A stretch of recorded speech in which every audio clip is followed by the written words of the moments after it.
Sambamba na hilo pia, wakulima wanaozunguka wilaya hii ya Rungwe wameathirika kwa kiwango kikubwa sana, kwani asilimia kubwa ya uchumi wa Rungwe unategemea sana zao la chai. Sambamba na hilo, hata uchumi pia wa mkulima mmoja mmoja umeathirika kwa kiwango kikubwa sana. Kiachilia mbali sisi kama wafanyakazi, pia hata wananchi wanaoizunguka kampuni hii wameathirika kwa kiwango kikubwa sana. Sambamba na hilo, kwa tunaomba serikali ichukulie hili swala kwa uzito mkubwa sana, kwani ukiangalia hali ya wakulima huko mashambani wanalalamika sana kulingana na hii hali ya kampuni kufungwa, kwa sababu mashamba yao kwa sasa hivi wengine wameanza kung'oa chai, wanabadilisha mazao yao, wengine mashamba wametelekeza, lakini wengine bado wanaendelea kufanya jitihada. Wanaamini pengine iko siku kampuni inaweza ikafunguliwa ili mashamba yao yaendelee kubaki kwenye hali yake ya kawaida.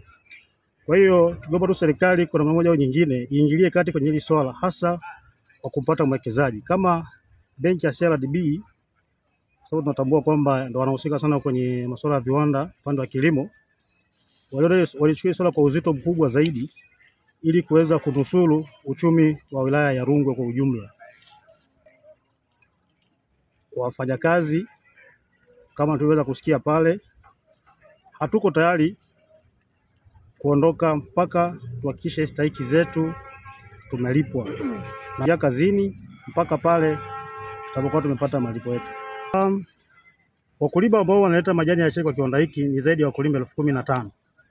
Sambamba na hilo, pia kiwanda kama kiwanda kinaajiri wafanyakazi wasiopungua 400 mpaka 600 kwenye kipindi cha chai nyingi. Kwa hiyo ukiangalia watu wanaoathirika ni wengi zaidi. Na ukiangalia hata hao waajiriwa wanaoajiriwa kiwandani pia wanakuwa na familia zao ambao wanategemewa.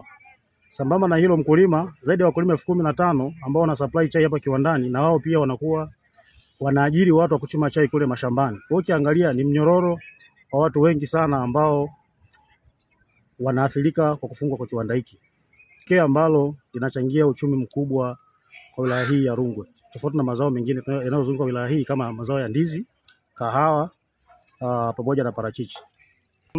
Mashirika mengi na yenyewe pia yanaathirika kiutendaji, kwani kwa kufungwa kwa kiwanda hiki, kianzia na upande wa TANESCO, na mimi kampuni ilikuwa inalipa bili kubwa sana ya umeme kutoka hapa kiwandani, lakini kwa sasa hivi hayo mapato sasa hawezi wakayapata.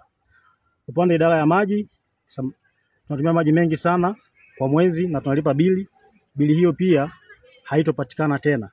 Sambamba na hilo pia hata benki za wilaya hii ya Rungwe, especially benki ya CRDB, NBC, ambako wakulima wengi na wafanyakazi mishahara inapita huko na malipo ya wakulima yanapita huko, na wao kwa namna moja pia wameathirika sana, kwa sababu tunaamini kazi yao wanaoifanya hata wao pia wanaweza kuelekea pia na wao pia kupoteza vibarua vyao. Sambamba na hilo pia mfuko wa hifadhi wa jamii NSSF, wafanyakazi 100% ofisi hii ya Tukuyu ilifunguliwa kiwanda hiki cha chai cha Katumba. Kwa hiyo ombi letu kwa serikali waone athari kubwa hii kwa kufungwa kwa hiki kiwanda, zifanyike jitihada zaidi ili kwa kiwanda kiwe kifunguliwa haraka zaidi ili kunusuru uchumi wa wilaya hii. Uzalishaji wa kiwanda ulisimama toka tarehe 9 mwezi wa 5. Kiwanda wafanyakazi wengi sana wanatoka maeneo mbalimbali pia nje ya wilaya hii ya Rungwe, wengine wanatoka Mbeya, hata nje pia ya mkoa wa Mbeya. Kwa hiyo wote wanaofika hapa wanapanga nyumba za kuzunguka eneo hili. Kwa hiyo hata wale ambao wamejenga nyumba zao, kwa sasa nyumba zao zinabaki wazi, hazina wapangaji. Kwa hiyo kuna namna moja au nyingine hata jamii pia imeathirika kwa kiwango kikubwa sana. Hiyo taharuki ilipotokea tukaendelea kuja kazini kama miezi mitatu I think, miezi mitatu wakati tunalipwa mshahara bila. Kama miezi mitatu hivi tukawa tunalipwa mshahara pamoja na kwamba kazi zilikuwa zimepungua, lakini tunakuja kazini mishahara ilikuwa inaingia. Ilipofika mwezi wa 8 mishahara ikasitishwa. Sina uhakika kama ilisitishwa officially au ilitokea by accidental, lakini mwezi wa 8 mishahara ilisitishwa, na tulijaribu kuuliza na kuhoji imekuwaje. Wakurugenzi wakatuandikia barua kwamba tuwe wastahimilivu, kwamba wanaendelea kutafuta hela kwa ajili ya kutupa mshahara. Lakini suddenly tukaja tukapata sasa barua ya ya tangazo la kusudio tuseme kufukuza, maana sio kupunguza. Maana kama ni kupunguza, ina maana tulikuwa 100 labda amepunguza 80 na baki 20. Hiyo ni kusitisha ajira ya wafanyakazi wote. Ilikuwa tarehe 26 mwezi wa 8, na tukaambiwa tarehe 27 tunakutana na mwanasheria ambaye ndio anawakilisha wawekezaji au wamiliki wa kampuni. Lakini tulipokutana tulimueleza kwamba bwana, kwa sababu barua yako ikufuata utaratibu, tunaomba hii barua uitengue. Sisi bado tutaendelea kuwa kazini mpaka pale utakapofuata utaratibu. Kwa hiyo aliondoka. Baada ya wiki 2 ikaja barua ya kusitisha kutengua ile notice ya kwanza.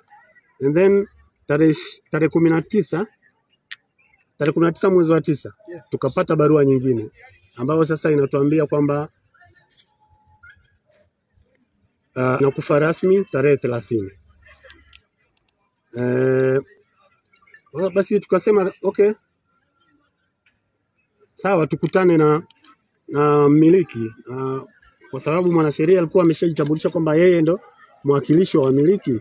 Ndio tukaomba basi kikao cha leo tukutane naye. Lakini sasa cha kushangaza, hii barua ya pili ilirudia makosa yale ya awali katika kukalkuleti mafao ya wafanyakazi. Sasa tukamwambia basi sisi hatutakaa kikao kingine chochote mpaka tulipwe mishahara yetu ambayo ilikuwa imelimbikizwa kuanzia mwezi wa 8 na wa 9. Na good enough ni kwamba alifanyia kazi hilo, na mishahara mwezi wa 8 ukalipwa. Baada ya wiki nafikiri ikalipwa tena mishahara mwezi wa 9 ambao ilikuwa jana.